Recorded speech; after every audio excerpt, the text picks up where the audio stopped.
All right, welcome back to Simple Healthy Life, where our goal is to have real, insightful conversations on topics that we find interesting. And today, MJ, I'm hoping to talk just briefly on what is called somatic marker theory. And I know that you're like vaguely familiar of this, yes. Somatic marker theory by an individual, Antonio Damasio, is kind of a compelling, an intriguing thought for me, or hypothesis. And in its simplest form means this, that the body and brain mark learning, subconscious learning, picking up of patterns and other essential learnings through emotion. And in other words, our emotions or our intuitions are actually our subconscious brain communicating with us on a level that we can understand. And the theory for this is that some decisions are just incredibly complex, too complex, infinitely complex to have logic as a driving force for the decision-making process, right?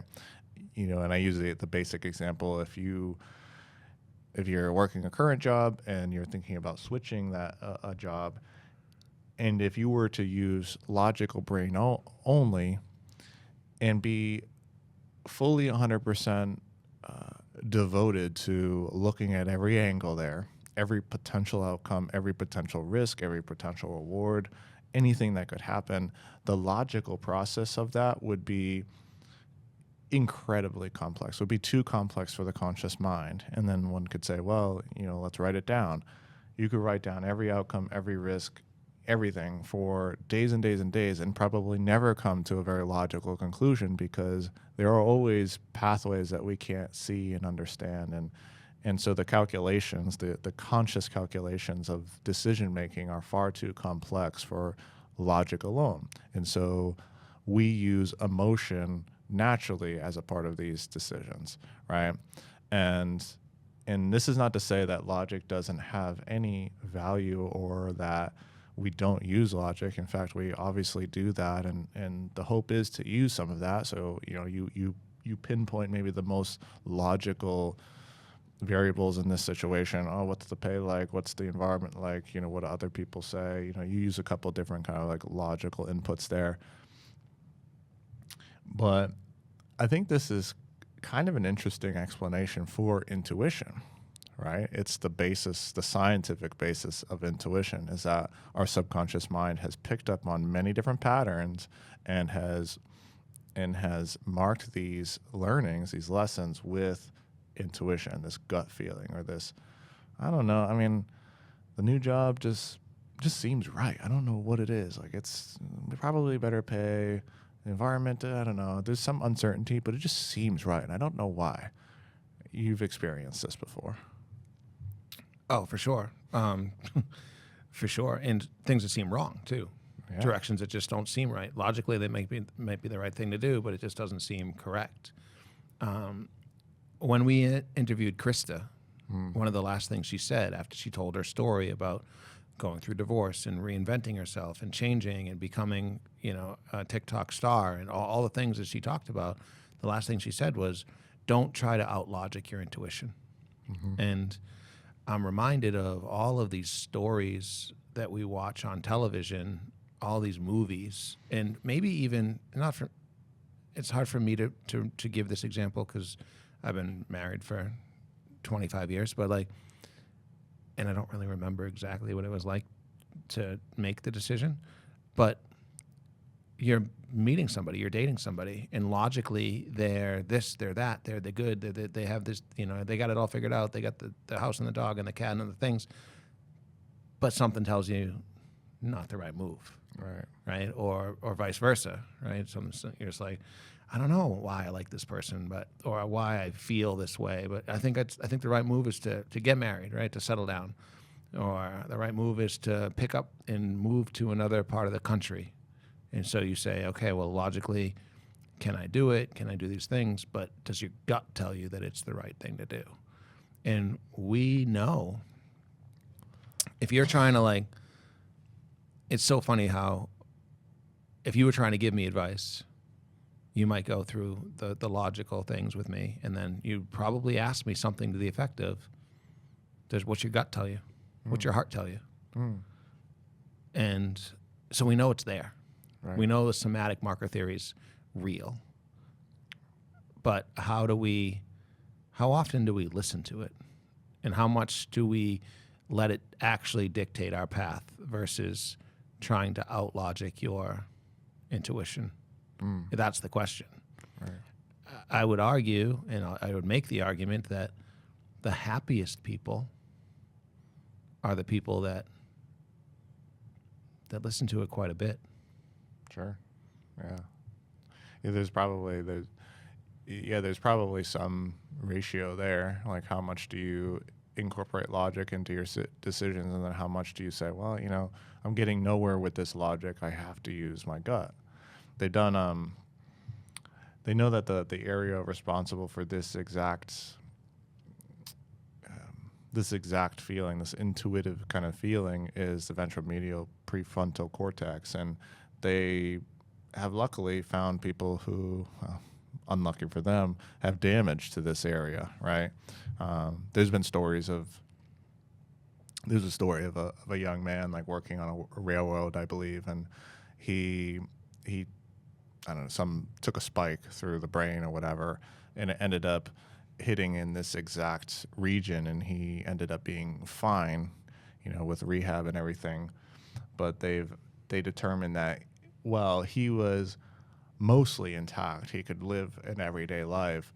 There was something about his decision making that was very, very off. He was just a different person because he wasn't making intuitive decisions. He was making decisions that made no sense, and he could really only operate from like a conscious level. What are the risks that I see right now versus what are the risks that are under the surface, in the basement, that have, that are there, and still a powerful way for me to, still powerful facts, I guess, to use in my decision-making process.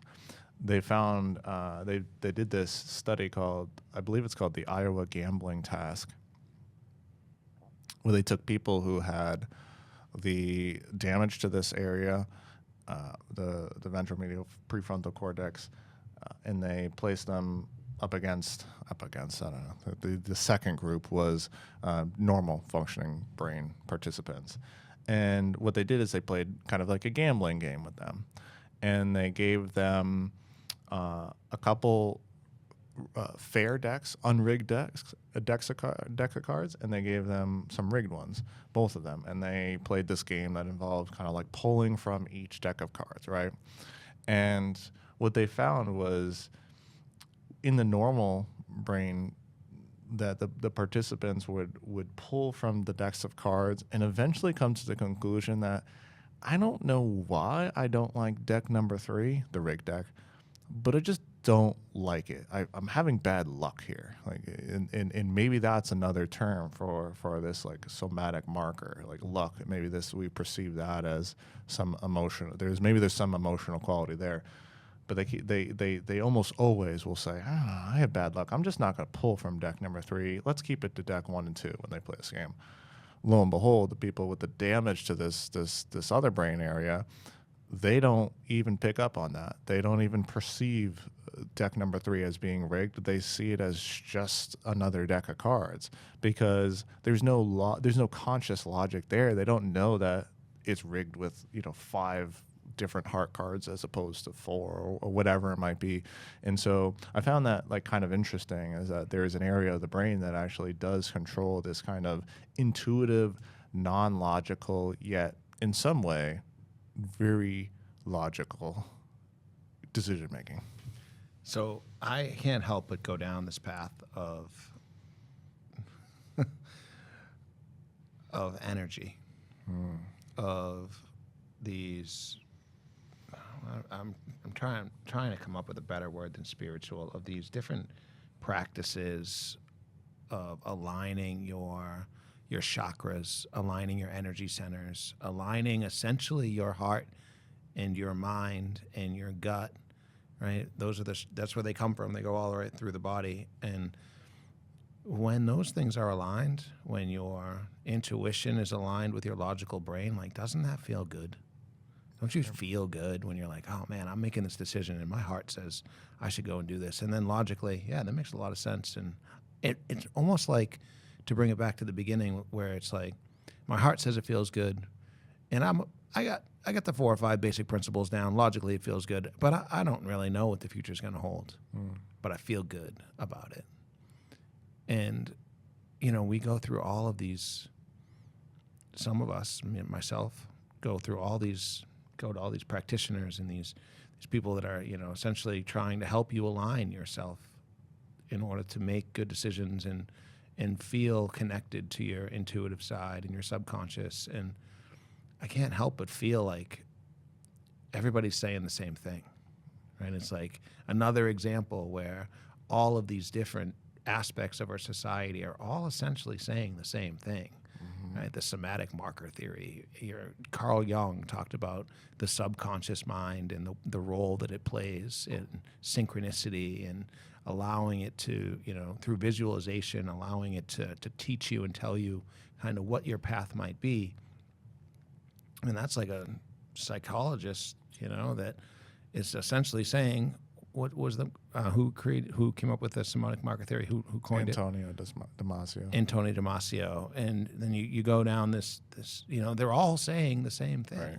So no one's saying it doesn't exist, right? It's like the universe or God or this or the placebo effect, right? We're all saying there's something there. No, this is a great example, and I've noticed this pattern as well. It's whether it's spirituality, whether it's science, whether it's organized religion or whatever it is, they all seem to say the same thing, right? Like, and the other thing that I can add to that, where you added Carl Jung and Antonio Damasio. I mean, the Bible, I think, says like the still silent voice, right? Like the little thing in there that says, hey, maybe this isn't the right call, or maybe this is the right call, like the conscience, right? Very interesting that we have this kind of like conscience. It tells you things that you don't really necessarily want to hear. Like, you should do this. I don't really feel like that, though. Or I shouldn't do this. No, I'm going to do it anyway. Yeah, right? And then it's all the same thing. It's just, it's packaged in different ways. And I've had this thought of, a lot of the lessons, the little like cliche lessons, these little things that hang around in our language. I can't really think of one off the top of my head, but they're little micro lessons like, don't ever give up, or, be yourself, or, these. One in the hand is better than 2 in the bush. Yeah, I don't know. I made that one. Don't. That's a real one. I just know what it is. Is it? I don't know. What does that mean? It's like less risk. Don't put all your eggs in one basket. Don't spite your nose to spite your face. Yeah, don't spite your nose, spite your face. Yeah, don't eat yellow snow. No. It's like, I learned that one after practice. But they really all kind of like they these little basic messages that kind of carry on through the decades and generations. I think there's some truth to that, because eventually I think about those little things a lot. I'm like, oh man, that lesson I learned when I was 6. I mean, it's still the golden rule. Like, that's still a thing. That still is coming up. So absolutely right. These lessons that carry through time. I mean, you can go back. We talk about Marcus Aurelius all the time, talking about your inner turmoil, your inner self, your inner knowing. Right. We have these people talk. Okay, your inner knowing. Right. Let's just call that somatic marker theory. Right. That's your inner knowing. So, if these lessons are there for us, and they've stood the test of time, and you talk to successful, happy people, and they're like, well, my brain wasn't sure what to do, but my gut told me I would just keep. Eventually, I would get there. Why don't we talk about it? All right. Why don't we say to ourselves, why don't we have someone that we can turn to and say, logically, this makes a ton of sense, but my gut is saying, don't do this. Like, why is it that we're so reluctant to open up and say something like that to even our peer group? And it's like this, it's like it's scary. Maybe I'm the only guy out there that feels this way, but it's scary to say to somebody like, these are all my options. My gut tells me this one. And why don't we do that? Right. I don't know. Maybe fear of social judgment is a very common fear. That's why people, they have those figures. I don't know if they're actually true, but I hear them a lot. The figures of the public speaking being like worse than death for some people, or majority of people. I don't know the actual figures, but it's that social judgment, factor that seems to really be compelling for people. And I get it. I think there's another piece to it too. It's because what if our gut is wrong? Yeah, that would suck. Yeah. Right? What if I say to you, man, I'm thinking about taking this new job. I'm not sure why, but my gut tells me that I should do it. And then I got to come back to you 6 months later and be like, I don't know. I fucking hate. I absolutely hate that new job. Yeah. And then you're like, well, I thought your gut told you to do it, right? And it's like, maybe those can both be true, right? Maybe that your gut told you to do it because your gut knows that the next thing is even better, right? Your path is not ending here. Your path is bigger than this, and your gut, your somatic marker theory, your heart knows that it's even more. There's even more out there for you. Yeah. That's the hard thing, is that I think we're wired for experience in some way, and I think we do well with experience. Yet our short-term view of outcomes can be deeply flawed in some sense, and we can be steered in a quote unquote wrong direction by focusing only on the outcomes. For example, like in some of the stuff that we do with like jujitsu, right? You can say, well, I'm going to sign up for this tournament because I'm going to win, and I feel it in my gut that I'm going to win, and so I'm going to sign up, right? And then I'm going to take gold home or whatever. And then, maybe you get absolutely demolished in 3 seconds, and, you go home after waiting 10 hours or something like that. Terrible feeling, especially if you had proclaimed to the world that, like, I'm going to win this. But maybe your brain and maybe everything in your being isn't saying that, hey, you're going to do this and you're going to win. It's saying that, hey, you should do this because this loss leads to this, leads to that, leads to whatever. And then, before you know it, you're in a better spot, but you have to go through this obstacle first. I think there's so many people out there like myself that need to hear this, so I will say it. Stop letting fear hold you back. Stop letting fear keep you in your logical mind only, because if you try to completely logic something, you'll find all of the reasons not to do it. You'll find all the things to stay small, all the reasons to stay small, all the reasons to stay where you are, all the reasons why it's not going to work. But if you just let go and trust your own intuition, let's face it, everybody we talk to that's done it has come out on the other side and said, yeah, you should do that. Not everybody keeps saying the same thing. Right. Yeah, trust in the universe, trust in your gut, trust in your intuition, trust in somatic marker theory. Trust yourself. Trust your inner knowing. Right. And if you question that or think that I'm making that up, spend a couple minutes online just looking it up. Right. Look at all of these examples of people that have become incredibly successful or incredibly happy or found their life's calling or passion by just trusting themselves. And that's what the beauty of this whole thing is. We're not asking you to trust somebody else. We're literally saying to yourself, trust you. Trust something deeper than your logical brain. Right. Yeah. Develop some. Give yourself a chance to develop some meaning, right? And stop. Maybe in other words, stop allowing fear to convince you to avoid, and confront the possible pain of being wrong and in that moment, but there's plenty of people who have these. Yeah, it's a good point. Like, look up, the examples. There's plenty of examples. The people who are just about to quit and say, well, one more, and then they, then they strike gold or whatever it is. They get onto the path in a much more fulfilling and convincing way. But yeah, I think it's helpful. I think it's helpful to trust yourself, develop some meaning, chase something that's worth pursuing, I suppose, just for your own sake, no one else's sake, just for you. Yeah, and if you do it, just give yourself a shot. Maybe start something small. Ask yourself a question, maybe sit and meditate for a second and see what your gut tells you. And then maybe that leads you to bigger and better things.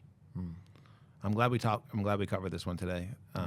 Thank you for bringing it to the table. I didn't know the term somatic marker theory, but I'm loving the fact that I can now add it to one of my everybody saying the same thing topics. Yeah, it's true. It really does feel like it fits in there. Yeah. So through time, and it's stood the test of time. Yeah. And hopefully I can get better at using it. Likewise. Preaching. Cool. Well, if you liked this type of topic or want to hear us talk more about anything that you find interesting, let us know. We'll see what we can scare up for you. Find us any way you want. If you're listening to us on Spotify, keep listening and send us anything you want for us to talk about in the future. Thanks.